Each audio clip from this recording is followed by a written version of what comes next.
श्रीक्षेत्र सिंहद्वार सम्मुखें दोलमंडप साहि विराजमान करिसेंती करुणामयी मां नारायणी। जो मां नारायणी आज्ञा बेलपत्र आ तुलसी लागी हुंती शुणिले आपण आश्चर्य हेबे। वर्षक थरे स्वयं जगन्नाथ आ विमला दुर्गा माधव रूपरे गुप्त गुंडीचा करिया पई दशहरा समय एई मां नारायणी को मंदिर को आसंती। प्रतिहारी सेवक मानकर इष्ट देवी होछंती मां नारायणी। दुर्गा माधवों को उपासना श्रीक्षेत्र व्यतीत भारत में आपण माने अन्य कोठी पाइबेनी। जदि दुर्गा माधवों ना धरी जेकोसी कार्य आपण बाहर को जाउछंती से कार्य आपणकर अविलंबे सिद्धि हबो। जदि कोनसी रोगी आज्ञा रोगरे पीड़ित अछि खाली ता कानरे आज्ञा दुर्गा माधव सकाळ राति जांगे आपण माने जप करिवे से रोगीर आज्ञा रोग भल हे जिवो। जो प्रतिहारी सेवक माने प्रत्येक दिन मां करुणामयी नारायण को निकटरे मांडू और भोग को समर्पण करती।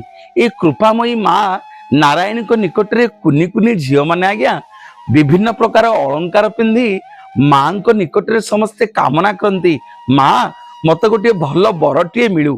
केतेबेले गले श्रीक्षेत्र ए दोलमंडप साही जोठी कि स्वयं जगन्नाथ दुर्गा माधव रूप में जानती गुप्त गुंडीचा करिया पई प्रतिहारी सेवक मानकर इष्ट देवी होउछंती मां नारायणी। गले मां नारायणी की दर्शन करिवे। बेलपत्र आ तुलसी रे जी सज्जित होइतांती। जय मां नारायणी। सिंहद्वार सम्मुखरे दोलमंडप साहि विराजमान करिसेंती करुणामयी मां नारायणी। जो मां नारायणी आज्ञा बेलपत्र आ तुलसी लागी हुंती शुणिले आपण आश्चर्य हेबे। वर्षक थरे स्वयं जगन्नाथ आ विमला दुर्गा माधव रूपरे गुप्त गुंडीचा करिया पई दशहरा समय एई मां नारायणी को मंदिर को आसंती। प्रतिहारी सेवक मानकर इष्ट देवी होछंती मां नारायणी। दुर्गा माधवों को उपासना श्रीक्षेत्र व्यतीत भारत में आपण माने अन्य कोठी पाइबेनी।